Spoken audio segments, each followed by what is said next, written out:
Assalamualaikum warahmatullahi wabarakatuh. Nama saya Muhammad Adi Izzuddin bin Saharudin. Nombor matriks KID 210504137. Hari ini saya dan kawan saya ingin bertangkan tentang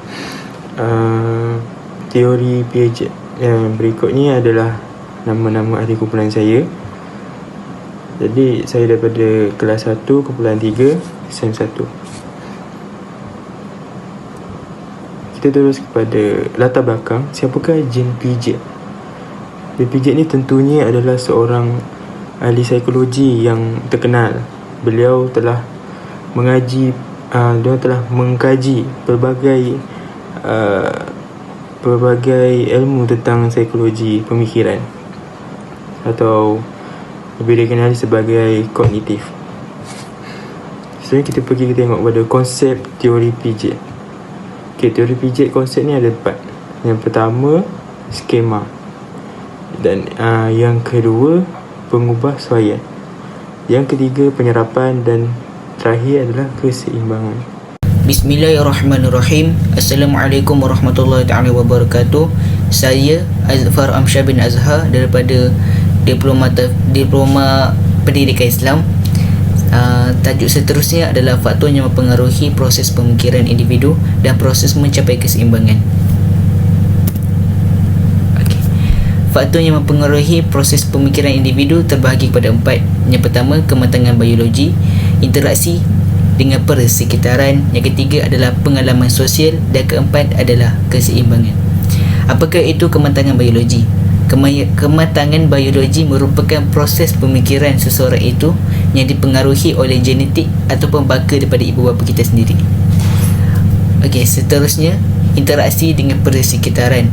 Seseorang itu berinteraksi dengan persekitaran yang berlaku dengan tujuan untuk memahami, meneroka dan menyusun maklumat yang didapati dengan sesuai.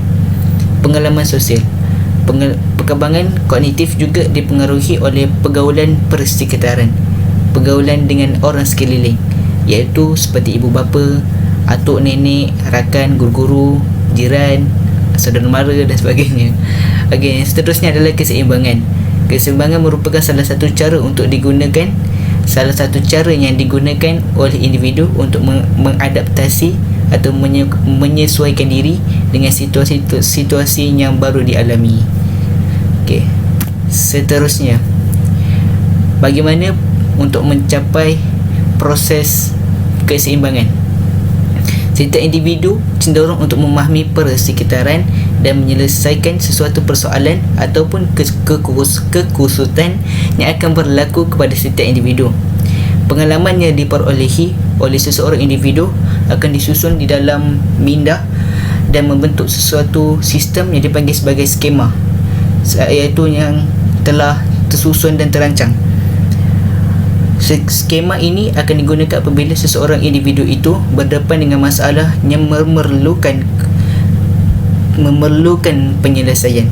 Sebagai contoh, kanak-kanak mengkategorikan skema untuk mengenal huruf dan nombor. Yang seterusnya, poin seterusnya adalah sesuatu skema akan diubah kepada skema yang lebih kompleks apabila seseorang individu menghadapi sesuatu situasi yang baru dan memerlukan penyelesaian.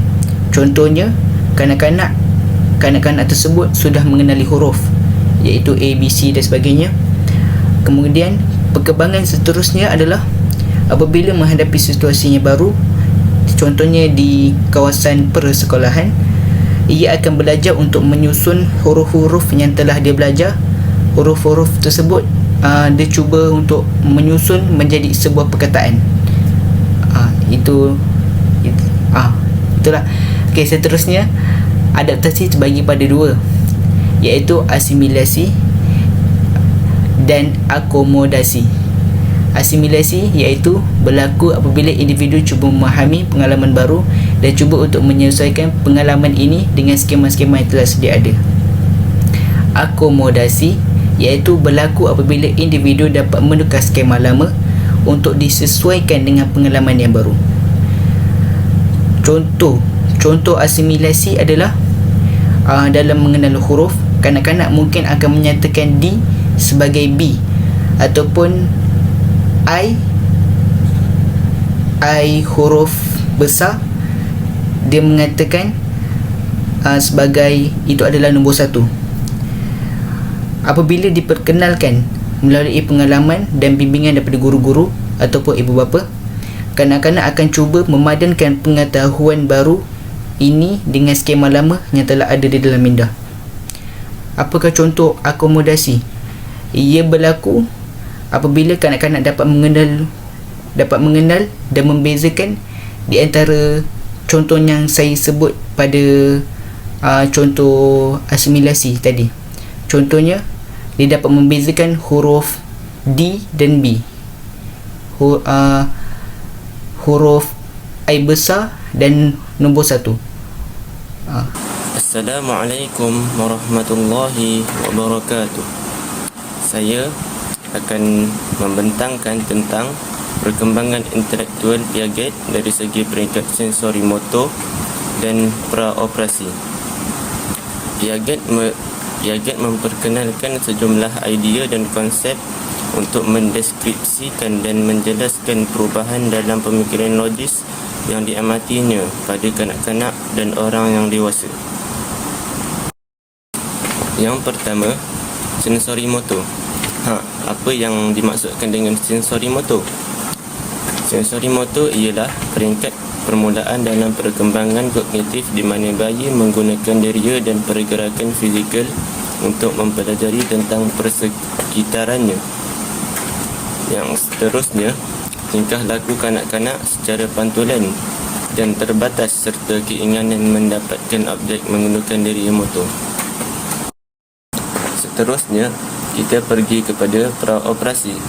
Praoperasi terbahagi kepada 2. Yang pertama, fizikal dan kognitif. Dari segi fizikal ialah kanak-kanak memegang objek besar dan memanipulasi objek-objek yang kecil. Yang kedua, menunggang basikal roda 3. Yang ketiga, melompat dan berlari. Yang terakhir, menulis huruf-huruf dan perkataan-perkataan dengan mudah. Seterusnya kita pergi kepada kognitif. Yang pertama, kanak-kanak sudah mula belajar menggambarkan dan merancang skema. Yang kedua, mewakili sesuatu dengan simbol mental, iaitu dengan bahasa, gambar dan isyarat.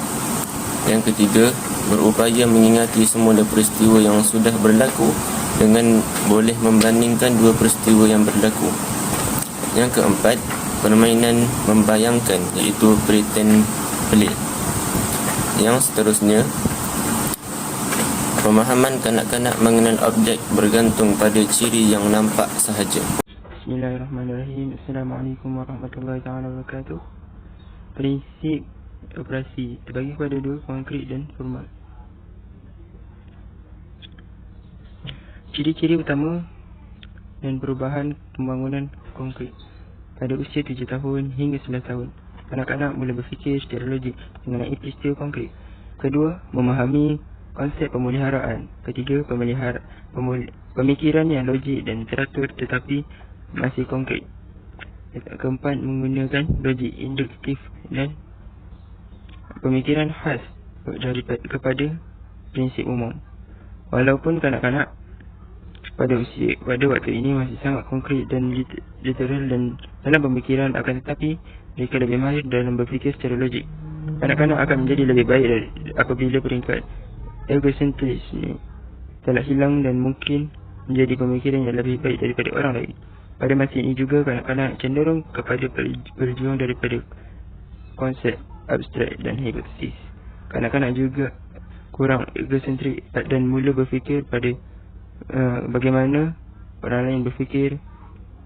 Kanak-kanak peringkat operasi konkret ini juga mula memahami bahawa pemikiran mereka adalah unik kepada mereka dan bahawa tidak semua orang semestinya konkret apabila semestinya berkongsi pendapat, perasaan dan pendapat mereka.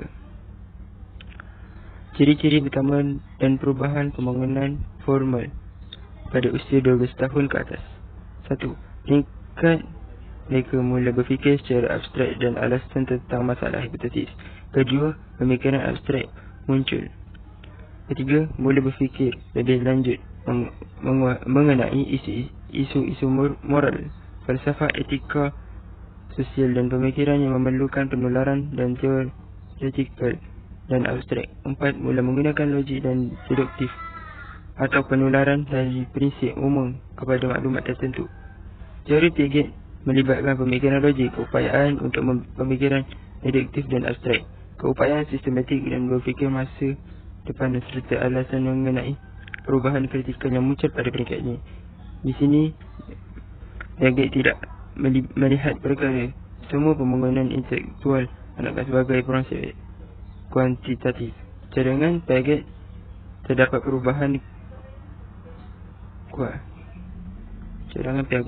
perubahan kualitatif dalam bagaimana anak-anak berfikir ketika mereka secara beransur-ansur memproses tahap ini.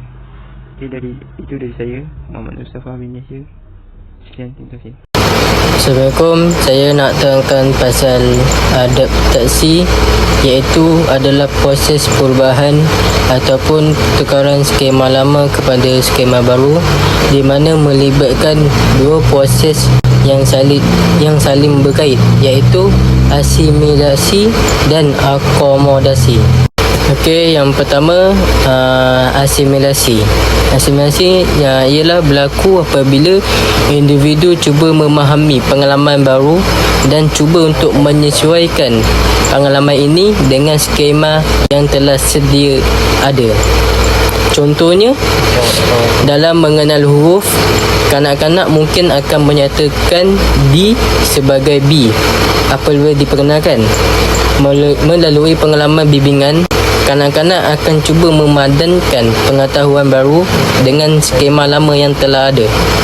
Lepas tu saya nak terangkan pasal akomodasi, ialah berlaku apabila individu dapat menukar skema lama untuk disesuaikan dengan pengalaman baru dengan mengubahkan cara pemikiran untuk disesuaikan dengan pengalaman baru dan seterusnya membentuk skema baru. Contohnya, dalam contoh asimilasi,